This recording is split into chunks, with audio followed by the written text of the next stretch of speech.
Okay, I think we're all set. Thanks again for being here. I'll go ahead and turn it over to Emily. Thank you, everyone, for joining us. This is the first talk that we're doing in a series that are being supported by our anti-racism effort through DPS. So I'm delighted to be presenting and introducing Chad Campbell, who I've had the pleasure of working with and knowing since 2002, so almost 20 years. Chadwick Campbell is a senior clinical researcher at the Center for AIDS Prevention Studies, and he's also a PhD candidate in the medical sociology department at UCSF, who is actually on the verge of finishing. He's about to defend his dissertation in a matter of days. For the past 18 years, he's worked in HIV prevention programs and on research studies focused primarily on gay and bisexual men of color.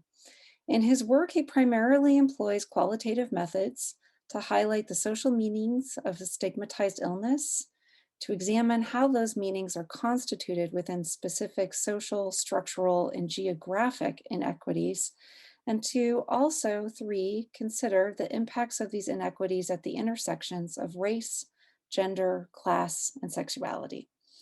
His recent research focuses on the experiences of HIV status disclosure, stigma processes, and the broader lived experiences of Black, gay, and bisexual men living with HIV in the Deep South. I'm delighted to introduce Chad and look forward to his talk. Thank you, Emily. I don't know who that person is, but he sounds lovely. I am trying to share my screen. Can you all see it just fine? Great, yep. Okay, great. So I'm really excited to be able to talk to you all about some of the work I've been doing and to be a part of this series on intersectionality. I am going to talk to you today a little bit about what is intersectionality and how I've applied it to my work. And I'm going to share some findings with you from my work that Emily just talked to you about, my disclosure research that my dissertation is based on. So I want to start by giving props to all of the Black feminists who have been talking about these ideas for a very long time. Often when you read about intersectionality, the origin story that you get is that Kimberly Crenshaw coined the term in 1989, which is a true statement. She was the first to use that term to sort of help to illustrate these ideas, but the ideas have been around for a really long time, for more than a century. And so I start with Sojourner Truth, who gave her famous Ain't I a Woman speech at the Akron Women's Rights Conference in 1851. And she says, in part, that man over there says that women need to be helped into carriages and lifted over ditches and to have the best place everywhere. Nobody ever helps me into carriages or over mud puddles or gives me any best place. And so here she's highlighting that while this is a women's rights conference, the issues that they're talking about, the way that they're describing women and how women should be treated do not apply to her as a Black woman. The experience that she's having as a woman is fundamentally altered, is different from the experience of white women because of her race. In the 1970s, the Combahee River Collective was a collective of Black lesbian feminists who in their collective statement include, we are actively committed to struggling against racial, sexual, heterosexual, and class oppression, and see as our particular task the development of integrated analysis and practice based upon the fact that the major systems of oppression are interlocking. And so in the 1970s, these women are saying that we need an integrated analysis. We need to not think about all of these different oppressions as individual things that can be disconnected from each other. And Audre Lorde argues for us to think more broadly about the way that oppression works. And she says that we often identify one way in which we are different and assume that to be the primary cause of all oppression, forgetting other distortions around difference. And so again, we can't think about one axis of oppression and one part of our identity if we are to think intersectionally. So in comes the metaphor of intersectionality, and Kimberly Crenshaw does in fact call it just a metaphor, She's a legal theorist, a legal scholar.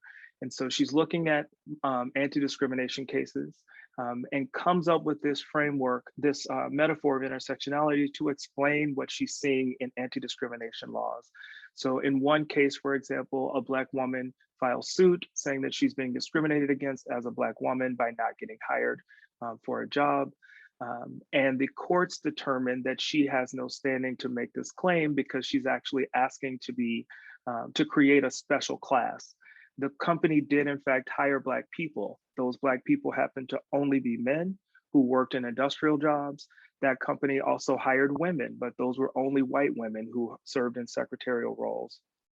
So Black women were left out, and they had no recourse in the law because the court said you either have to make a claim of race discrimination or gender or sex discrimination, not both. And so she wanted to come up with a way of giving us a picture, a framework to sort of think about what that looks like. This image is from her TED Talk that she gave in 2016. And she came up with the analogy of an intersection. And she says that the roads to the intersection are like the way that the workforce was set up. The traffic in the roads were like the hiring policies and other practices that determine the way that men and women were treated and the way people of different races were treated. And she said that the law was something like an ambulance that shows up to an accident. It can only treat your injuries if you are on one road or the other, but not if you're in the intersection. And so this was all meant for us to get a picture of how these laws were failing people. So there we go. So intersectionality is a theoretical framework for understanding how multiple social identities such as race, gender, sexual orientation, socioeconomic status, and disability intersect at the micro level of individual experience to reflect larger interlocking systems of privilege and oppression. So like racism, sexism, heterosexism, and classism at the macro social structural level.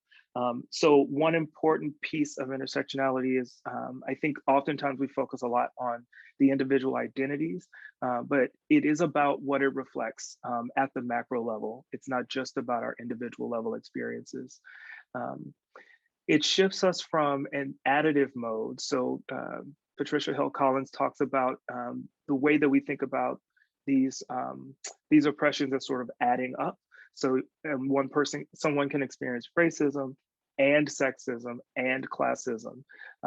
And intersectionality says that these oppressions are actually simultaneous, multiplicative, and co-constitutive. So your experience of racism is in part determined by your sex. Your experience of homophobia is in part determined by your race. So the type of homophobia that I may experience as a Black gay man is different from the experience of homophobia for a white gay man. And so intersectionality is trying to help us to understand the way that these things so sort of co-constitute and shape each other. So I give credit to Dr. Boleg. Lisa Boleg, I think, is talking next Tuesday. And she sort of highlighted some intersectional tenets that were applicable to public health research. The first is that social identities are not independent and unidimensional, but multiple and intersecting. So again, our race, class, gender, et cetera, are not separate from each other. They all sort of help to shape who we are as a whole.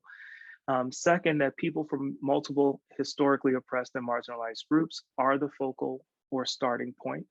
And so intersectionality seeks to understand populations in their own context and from their own vantage point, rather than thinking about them as sort of a deviation from the norm, which we typically think of as white. So lots of times we compare groups to white people. We say that rates are X compared to their white counterparts. Intersectionality is about trying to understand the experiences of people in their own context from their own perspectives and experiences. And lastly, multiple social identities, again, at the micro level, intersect with macro level structures to illustrate or produce disparate health outcomes. I want to talk a little bit about structural intersectionality, because this is what I used in my analysis that I'm going to talk to you about in a minute. Structural intersectionality recognizes that we are differently situated in economic, social, and political worlds. In the words of Michelle Tracy Berger, who wrote about women living with HIV in her book, Workable Sisterhoods, women are already positioned within a set of structurally deleterious social discourses before they are impacted by HIV. And the point here is that structural intersectionality helps us to see where people are positioned, their social position in the world. We are all positioned in a different place based on our intersecting identities and are impacted by different things prior to any engagement with health. Prior to our health behaviors, our sexual risk behaviors, et cetera, we're already positioned in a particular place. And some HIV researchers have already started to highlight some of this. So work by Parker and Quinn have talked about the ways that high levels of stigma and discrimination and their intersections with homonegativity and racism, along with housing and economic insecurity, sort of make Black, gay, and bisexual men more vulnerable to HIV. We know that barriers to HIV testing can include community level poverty, HIV stigma, lack of HIV education in schools. And what these all highlight are the things that are happening outside of the individual. These are not about people's individual risk behaviors. Instead, we can think about these things as sort of shaping people's individual choices and the choices that they have to choose from, as well as whatever behaviors they engage in and the decisions that they make. So again, it's about looking at where people are positioned in the social structure. So I probably don't need to do a lot of this with this audience, but I'll say really briefly that in my work, I'm looking at disclosure, and HIV disclosure is simply the act of telling another person about one's HIV status. And this happens in a lot of different ways. People tell their friends and family face-to-face. They may send a note. People disclose their status on dating apps. People tell someone and then that person tells other people on their behalf. So there are a lot of different ways that this happens. Importantly, there's also unwanted disclosure, which I'll talk a little bit about in my findings, where people tell someone in trust and then that person tells other people. We know from the literature that disclosure is associated with things like anxiety and depression in both directions. So typically we see studies that say that people disclosing can reduce anxiety and depression, though some studies have found that depending on who people are disclosing to, it can actually increase anxiety and depression. Other studies have looked at disclosure self-efficacy, the extent to which someone believes that they're capable of disclosing. We know that disclosure has been associated with sexual risk. Some studies find that it reduces risk, others have not found those associations, and so the findings are mixed there as well. And we know that disclosure for some people can increase engagement and retention and care. There are a lot of barriers and facilitators of disclosure in the literature. Barriers include things like rejection and issues of confidentiality, possible missed sexual opportunities, being rejected, fear of being rejected. And some facilitators include just feeling an ethical obligation to disclose, the potential for building a deeper connection with someone that you want to date, having a strong social support system, et cetera. And then some studies have quantified disclosure by looking at how many people in your social network have you disclosed to? Have you disclosed to your mother, father, brother, et cetera? And then looking at how those are associated with whatever outcome the studies are looking at. And so what I wanted to do in my work was to sort of complicate the way that we think about disclosure. We know, as I just went over from the literature about the potential positive and negative outcomes of disclosure, but we tend to think about disclosure as sort of a discrete moment in time. Someone discloses, there's a reaction, there's an outcome.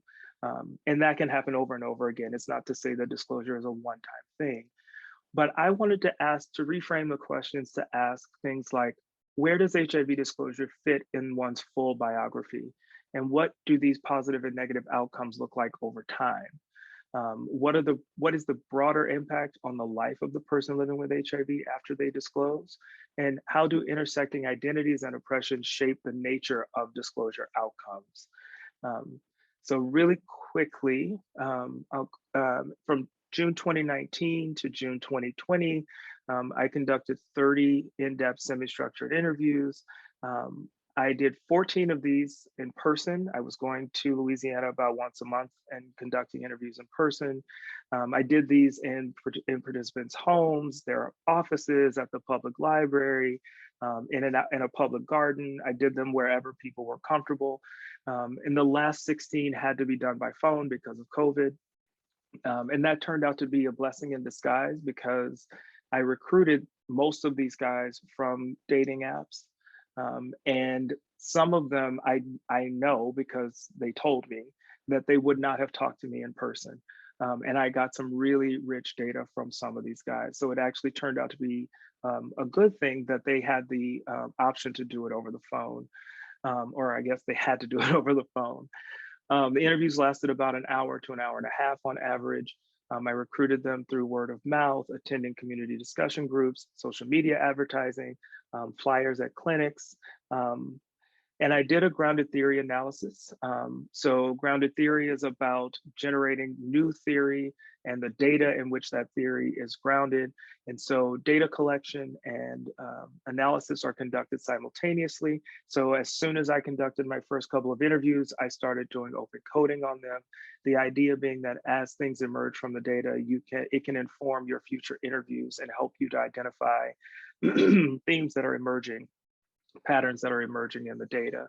I did extensive memoing throughout the process, and the analysis ultimately focuses on the categories and theories that come directly from men's stories. So before I jump into my findings, I just wanted to share this really great quote from one of my participants, Tyrone, and these are all of the names are pseudonyms.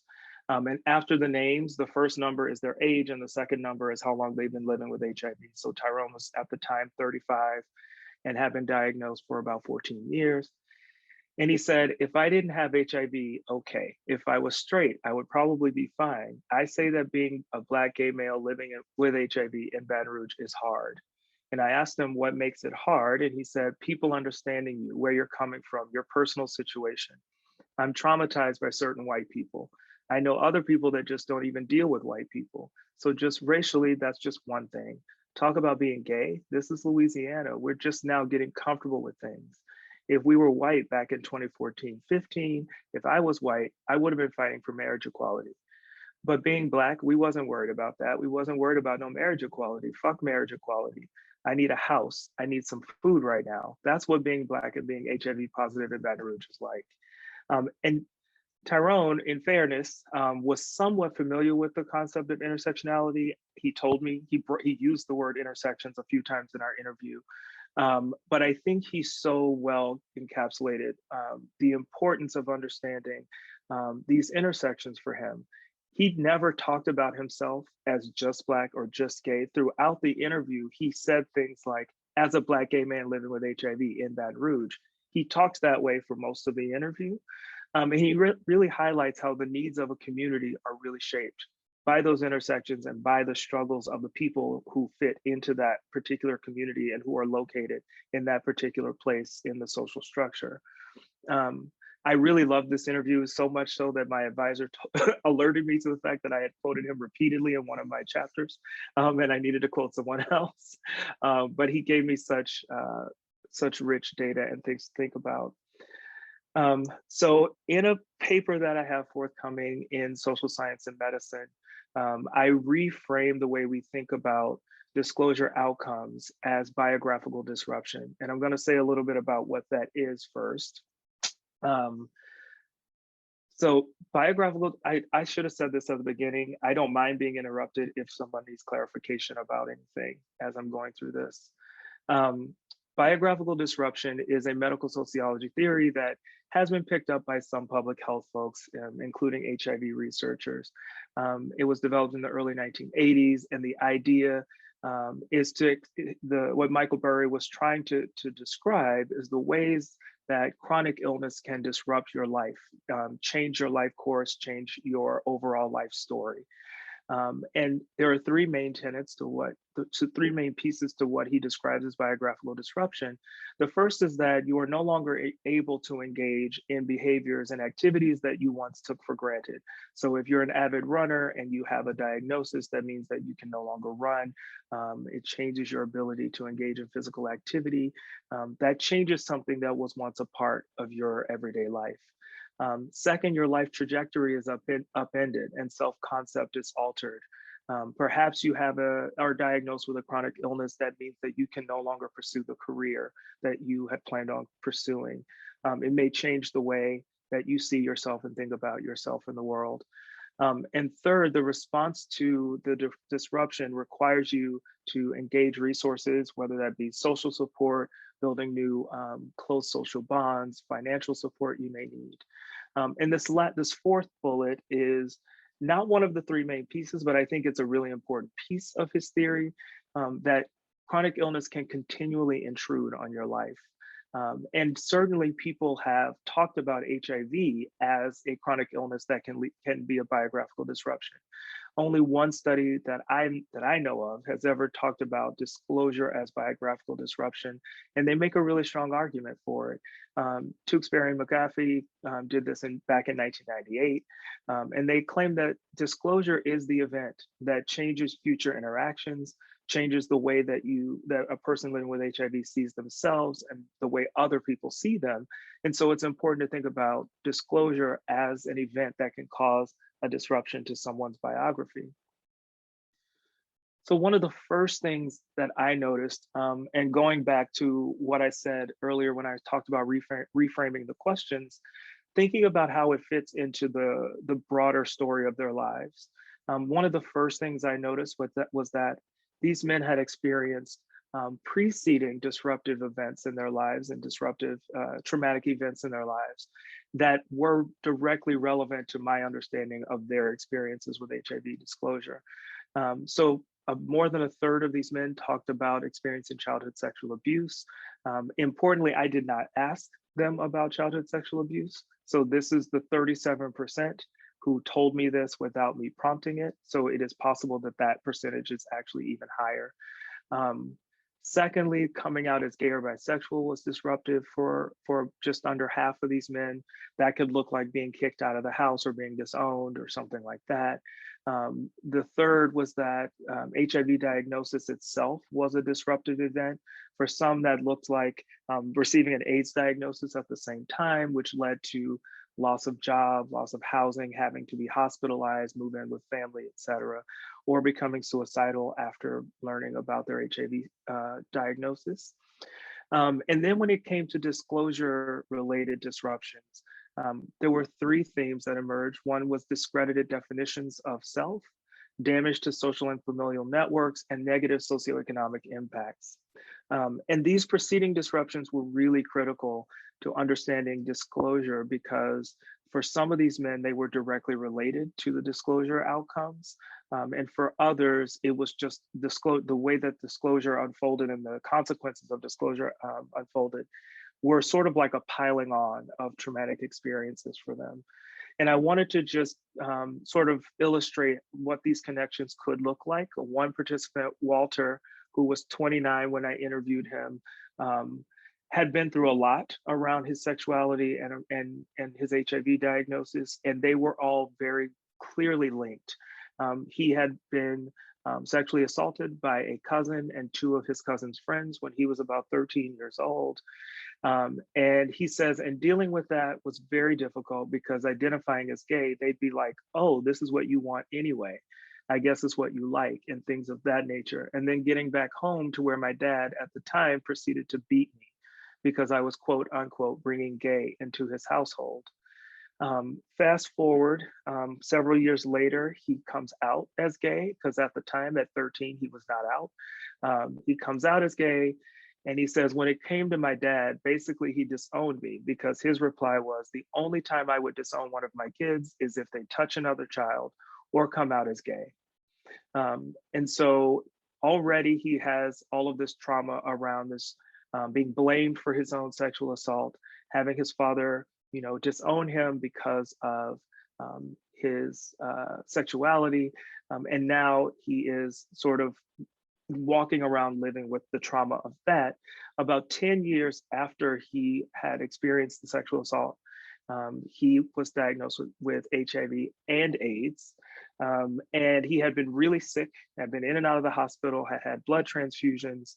And I asked him if he had some idea of how he contracted HIV. And he said, I do remember how I got it. When I was younger with my cousin, it happened at a house party with him and two of his friends. And I knew that that was the only time I had had unprotected sex. So I knew that that was the only time in my life that I could have gotten it. And it had been almost 10 years before I got an STD test because I didn't, in my head, I didn't have a reason to. I was like, well, I'm not having sex with people. And so again, at the time that he's diagnosed with HIV, the childhood sexual assault comes right back to the front of mind. And so it's impossible for him to separate these two things. And when it came time to, he did maintain some relationship with his father. And so he did tell his dad about his diagnosis. And I asked him, I said, his dad asked him, how did you get HIV? And I said, did you tell him? And he said, when it came to my dad, I didn't want to. I don't know. I really thought about it for a long time about whether I should tell him where it came from or to let him believe it was from the blood transfusion. And for me, it was less work to let him believe it was the transfusion than to go down that road again. And I think what's so important here about Walter's experience is that if we were to ask him about disclosure, without understanding this broader context of his life, we wouldn't really understand what disclosure was like for him, because disclosure was directly linked to these previous traumatic experiences in his life and determined how he disclosed and what he revealed, et cetera, et cetera. And there's clearly intersections of HIV stigma and homophobia in this narrative. So the first theme that came directly from the disruptions as a result of disclosure are discredited definitions of self. And really briefly, these can occur when negative images of oneself reflected by others can change your own self-concept. So what that looks like for a lot of these men was that, they saw themselves as integral parts of their families, as full-fledged members of their families and social networks. They thought they were good people, that they would be treated with respect and love and care, and they disclosed their status. And then, in the words of Brian, who I'm going to read from in a second, his family made him feel terrible about himself. So he had been living with his parents and his brother up until about 2 months before I met him. And he said, with me staying with them at that point in time, everything that they did made me feel like, damn, I'm really gonna pass this to y'all. It's like I'm sitting on a toilet, y'all gotta spray Lysol in y'all cabinet, and I'm listening to y'all spraying the seat. Even washing my clothes, I had to come back, and before y'all put y'all's clothes in there, y'all had to let it run or Lysol it. I had to have my own drinking cup. Y'all found plastic utensils for me. So that really made me feel like, damn, what if I wouldn't have told y'all this? And it's something that I regret. I don't know, but it just really kind of hurt. What is really important about Brian's story is that he did what we say people should do. He disclosed to his parents. They were out of town at the time. They rushed home. They sat with him. They held him. They cried with him. He continued to live in the house. But we often forget that social support is a part of some ongoing relationship. And there are other aspects of relationships that come along with that. And so while Brian got that kind of social support that we typically measure early on, in the long term, it turned out that his relationship with his family was fundamentally changed and damaged from his perspective. And he regretted telling them. And he also regretted telling his family that he was gay. He also felt that they treated him differently because he was gay, even prior to disclosing his HIV status. The second theme was disrupted social and familial networks. Jonathan was 32 years old. He had been diagnosed when he was 21. He had just started a gay family with his friends at the time. And so he was living in the house with them. He went to get tested with one of his brothers in the house, and he got a positive test result. And he told his brother, and then his brother said, "We should tell our house father." And he said, "No, I don't want to tell him." But his brother told their father, "You should just go check on him." And so he says, so only two people knew. I was fine with it. It was like my two best, okay, cool. But then they used my story. My best friend that I tested with, he used my story to get somebody else tested because of their behaviors. So he kind of told my truth. He outed me.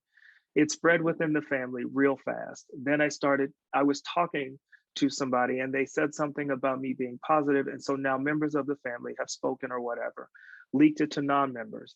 So now the community knows. At that point, I was living with them. And so when I quit the family, I had to find my own place. Being from Chicago, I have no family down here. It's like I'm staying with them on their sofas, floors, whatever, just staying where I could when we wasn't on campus.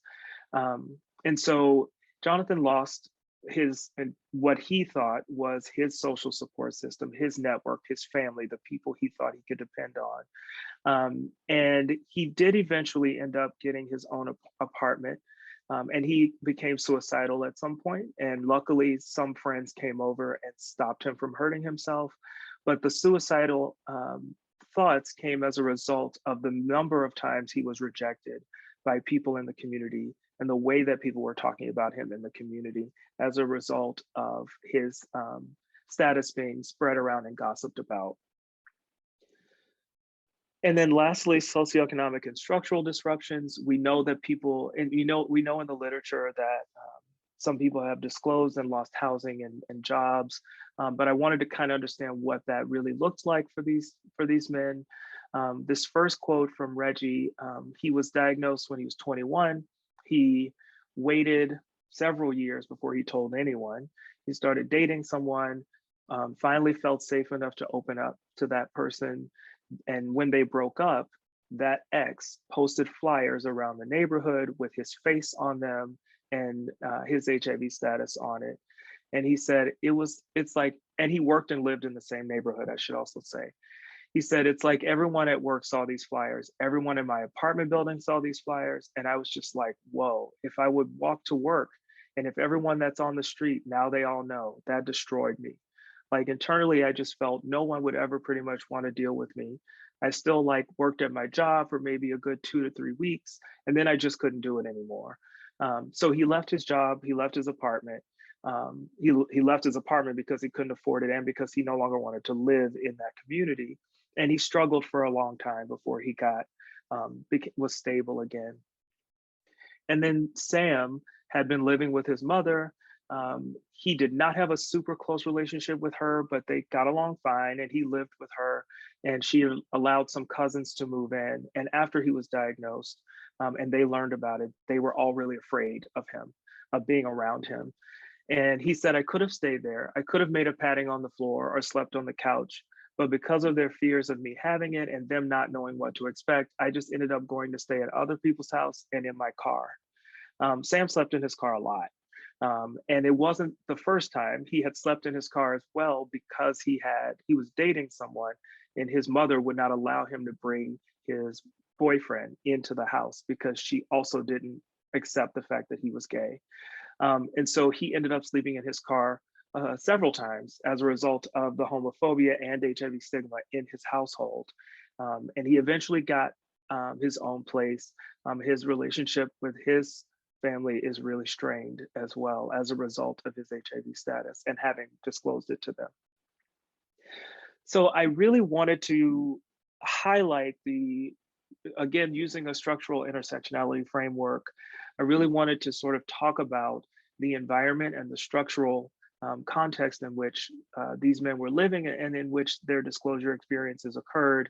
And so in Baton Rouge, there are high levels of concentrated poverty. About 60% of poor people live in neighborhoods with a 20% plus poverty rate.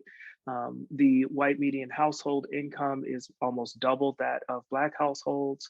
The men in my study, 2/3 of them had completed at least some college. 3/4 of them almost were employed, and yet 45% of them earned less than $20,000 a year. Only 24% earned more than $40,000 a year. Baton Rouge is extremely segregated by race. The public school system is about 70% Black, and Baton Rouge has a long, sordid history around desegregation in the school system. Desegregation began back in 1964 for about 15, 16 years. Efforts to desegregate the schools were pretty unsuccessful. A judge intervened in 1981, forcing desegregation, closing some schools, and immediately white parents started fleeing the public school system. And so the school system today is still a pretty low performing public school system. It's underfunded. And again, it is 70% Black. It is only about 10% white.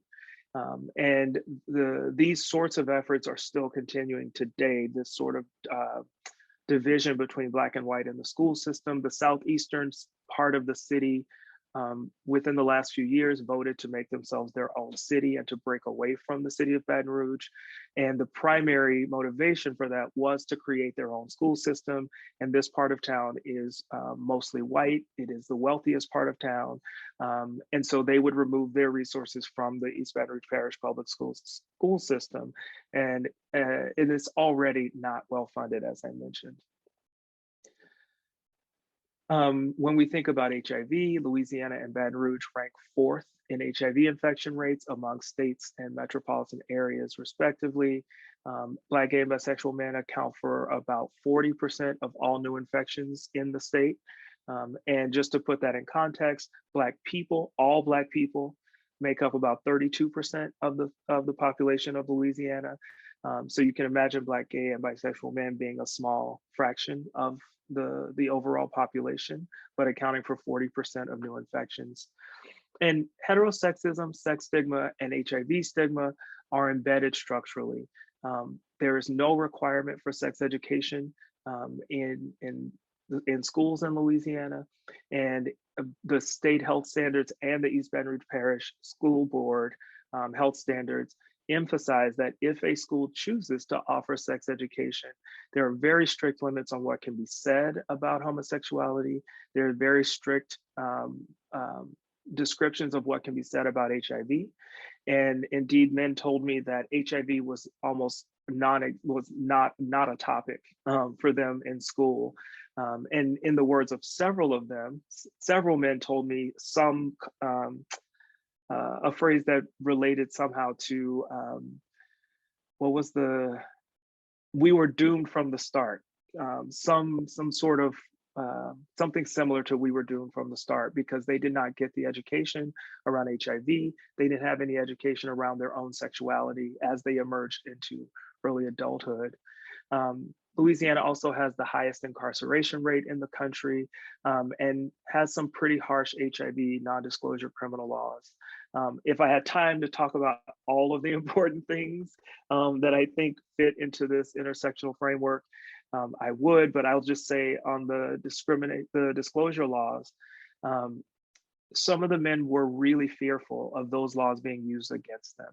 And in fact, one of them believes that he was set up by someone he met online. And so these laws not only are rooted in HIV stigma, but they can be used against people as a weapon. And then at the level of people's families and workplaces, homophobia and HIV stigma often led to housing insecurity and unemployment. And I think we just can't divorce all of these structural realities from the fact that about half of these men were diagnosed with HIV by the time they were 23 years old. So they got out of high school, start engaging sexually as young adults, and they contracted HIV within a few years of their early adulthood. So returning to the language that Michelle Tracy Berger used, these men were positioned within a set of structurally deleterious social discourses before they are impacted by HIV.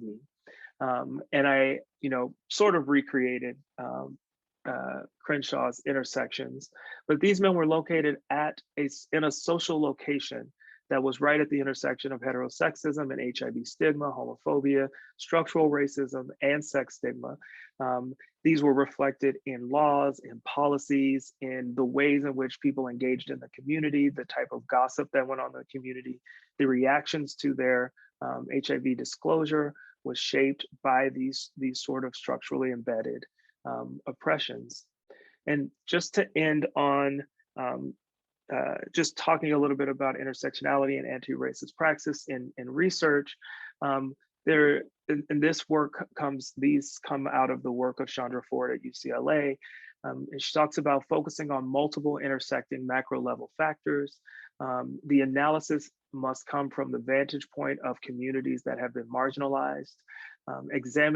We must examine the research process in the social context and the language we use and how that influences knowledge production about different groups. Some of you have probably heard me go on my little rant about the Black MSM terminology. You may have noticed I'd never said that during my talk. It's something I've decided no longer to use because it feels to me as a Black gay man that it reduces us strictly to our sexual behaviors. And I really wanted to highlight in this work all of the things that being a Black, gay, queer, fluid, bisexual, same gender loving man, which are the sexual identities that the men in this study used. I wanted to understand what that experience was like. And I barely talked about sex, but I think that while I was focused on disclosure, some of these same themes and some of these this same type of analysis could be used in HIV prevention work as well as work to get men connected to care and treatment. And then the last 2 points, risk and outcomes result from overlapping social, economic, and political systems versus frameworks that paint members of particular communities as risky or at risk. And we have to use reflexive practices to identify biases and dismantle harmful frames and perceptions as we are approaching work, particularly with communities that have been marginalized. I'm going to stop talking now and leave the rest of the time for us to talk. I don't know how you normally do this, Rochelle, but or Emily, I don't know.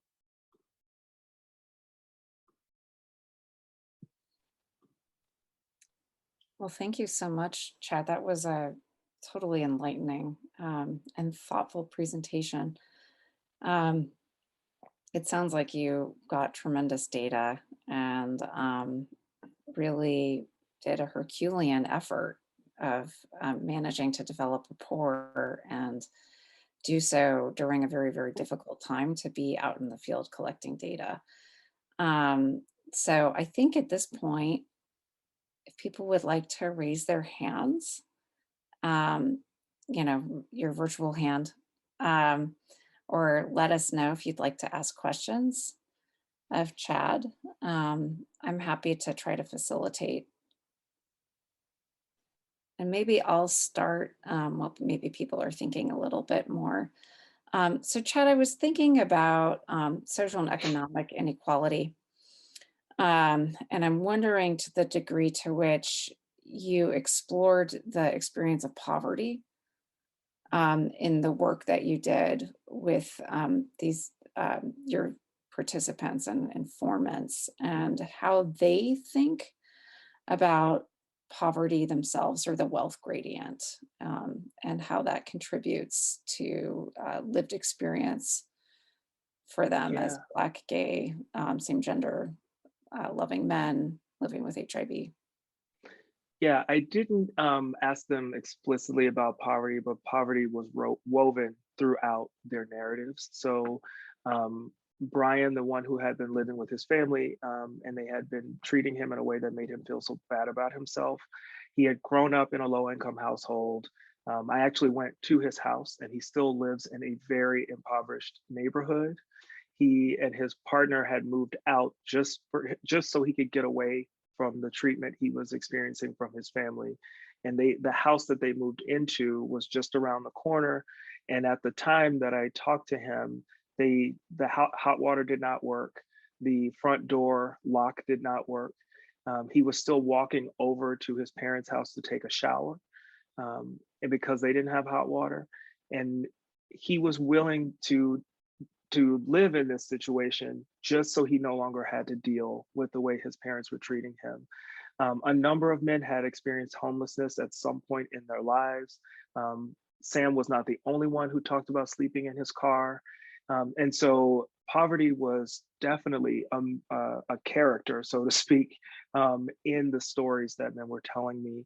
And it is an important point to raise about thinking about structural intersectionality, because their socioeconomic status was in part responsible for the experiences they had after they disclosed. So if they lost a job, it almost immediately meant loss of housing. If they were no longer able to live with family, they had very few options as to where they could go. And so again, thinking about where they were socially located, poverty was definitely a main driver for those experiences. Thank you. Other people? Kim. Chad, thank you so much. This was such an incredible presentation. Incredibly powerful. I'm almost speechless. And wow, just congratulations on putting together this really knockout framework. I have a lot of questions. I guess I want to think about public health and HIV. I'm curious about where these participants, these men, how HIV care was looking for them. And it got me thinking about, well, if marriage equality certainly didn't matter in 2014, do things like U equals U or ending the HIV epidemic, like how did these things land for them? I think we think that U equals U is going to help turn around HIV stigma, but I guess I'm feeling so skeptical right now about the promise of that in a place like Baton Rouge. So would you just talk a little bit about U equals U and if that ever came up?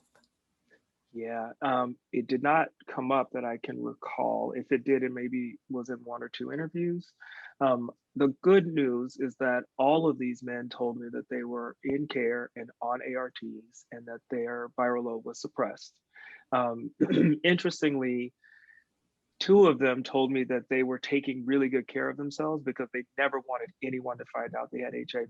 So surprisingly, stigma was working in the opposite direction than we might expect. But U equals U didn't really come up for them. They were taking care of themselves for a bunch of different reasons. Some of them said, it's just what you do. I'm just taking care of myself. Some of them, like I said, didn't want to ever get sick and have people find out. And that was the driver. And so they were taking good care of themselves, but I would not say that they were necessarily overall in a healthy place. A number of them had been suicidal on more than one occasion. They really were struggling in a lot of different ways. And interestingly, taking care of their HIV was not one of their main challenges. And so I think that was both a positive and also just kind of concerning for me in the sense that we tend to focus a lot on things like care and treatment, which are obviously really important, but there's so much more going on in their lives that's contributing to them being healthy or unhealthy or what have you. There was some, oh, and the other thing I was going to say about that, I think I might have shared, giving you a sneak peek at this, Kim, at some point, but another chapter is I've developed a new grounded theory of stigma and how it is produced and reproduced at the community level and through social interactions. And I think that the way that I see stigma, HIV stigma in particular, is shifting in part because of the stories these men told me. I wish I had time to present that, but. I think we'll have you come back, Dr. Campbell. Javon, I see you have your hand raised. Yeah, the first things that keep coming up for me, whether, working here or working, in service focused programs is that education is and poverty is this thing that comes up a lot, and it's interesting what you said about like how there's so much restriction on what they can learn through sex education. And for me, a lot of that just sounds so criminal and corrupt. And then the other thing is just, you know, the number of people who have these experiences with childhood sexual abuse that just completely go ignored. And I listen to, you know, folks at these conferences and everything. They talk about, you know, these social determinants. They talk about lack of education. They talk about poverty, and it's just like, you know, when it comes down to it, it seems like it's a policy that's kind of like setting people. I mean, yeah, the social stuff is there. I don't know. Let me try to get my thoughts together. The social stuff is there for sure. But there's this weird thing where policy just kind of like allows this this inequality to happen. Like, you're not allowing them to learn certain things. You have restrictions on sexuality. There's this thing of, you know, this childhood sexual abuse that can't be spoken about because they are at risk for more abuse, whether it be total neglect of what they went through or telling them that they deserved it. And this is, you know, I guess the reason why my mind is just racing like this is because, you know, I saw this documentary on how still in 46 states, child marriage is still possible. And I listened to this politician say that, you know, they wouldn't change the marriage laws because that'll be inhibiting people's freedom of religion and beliefs and stuff. And I looked at that and I'm just like, you know, for years, you know, homosexuality has been related to being synonymous with being a pedophile and everything. And here is someone saying that because of their religious freedom, this man was okay to marry this 9-year-old girl in the United States. And it just seems like, just from listening to what you said, and I was just listening, like the abuse and how policy kind of keeps people from learning or speaking up or even defending themselves or even having a real chance. I don't know if this is probably too big of a question, but like, what could even be done about that? Like, because it seems like it's so much higher on a systemic level. Thank you, Devon. So why don't we let Chad just talk briefly about that, and then I see a couple other folks who have questions. So yeah, that's the $1 million question, Jovan. I find myself endlessly frustrated with the idea that these policies exist and we know how harmful they are, and we spend it's both the politicians, right? It's also us in public health. We focus so much on individual level behaviors and behavior change that we don't do enough advocacy around policy change and around structural intervention. So I don't know the answer to the question, but I would say that I wholeheartedly agree with and feel that frustration. thank you. Willie, I saw your hand was next. Thank you.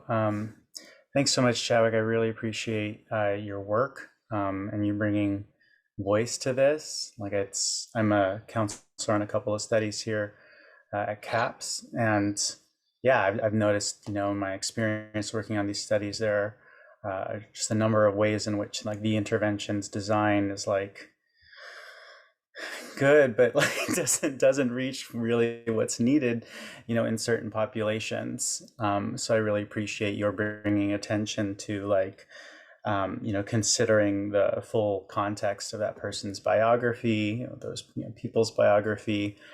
And I got kicked off, so I didn't actually get to hear Kim's question or your response. So if you've already answered it, I'll just watch the recording. But I'm curious, like, you know, what is your recommendation, you know, for bringing an intersectional approach into research, either, you know, at the level of, also with the limits of like funding and, you know, what we have to do to get funded and shape things like at that level, whether it's, you know, proposals or, you know, in the discussions or stuff, just how do you envisage like making more space for this kind of approach and awareness in research as it is? Yeah. Wow, that's a hard one. I would say that like the way that I approached this work was to start with what I thought I knew about disclosure. And what I decided to do was throw that out. Not totally, of course, I went in knowing something about disclosure and knowing the literature. But I wanted to try to allow men's stories to tell me what was happening. So I didn't ask. A lot of times men were just really great storytellers and I just let them talk. So I spent a lot of time thinking about how I can get a full picture of their lives without narrowing their stories with my questions. And so I think that that's one way to go about doing that. The other thing is to bring in the work that we do, bring in these larger structural factors into the way we analyze the data. So when I was writing up these findings, I went out of my way to include in the discussion stuff about the sex ed policy, things about poverty, the levels of poverty, the segregation in Baton Rouge. So all of that becomes a part of the story. As I said at the beginning, intersectionality calls for us to look at structures as opposed to just looking at individual level factors. And so even if you don't have a quote unquote intersectional frame in the way you design your study, you can always do that analysis to think about these things in a broader way. Thank you, Chad. Thanks so much. We're at our last minute, and Patricia, do you have a quick moment to ask your question? And then I think we really do have to wrap up. It's okay. I'll talk to Chad when we work together. So I'll ask him at another occasion. Thank you. It was fabulous, Chad. Thank you. Well, thank you all. Thank you everyone for coming. Chad, thank you so much for this inspiring talk and giving us all new ways to think about approaching this work. We look forward to more. We're hungry for more. Thank you so much. I was glad to do it.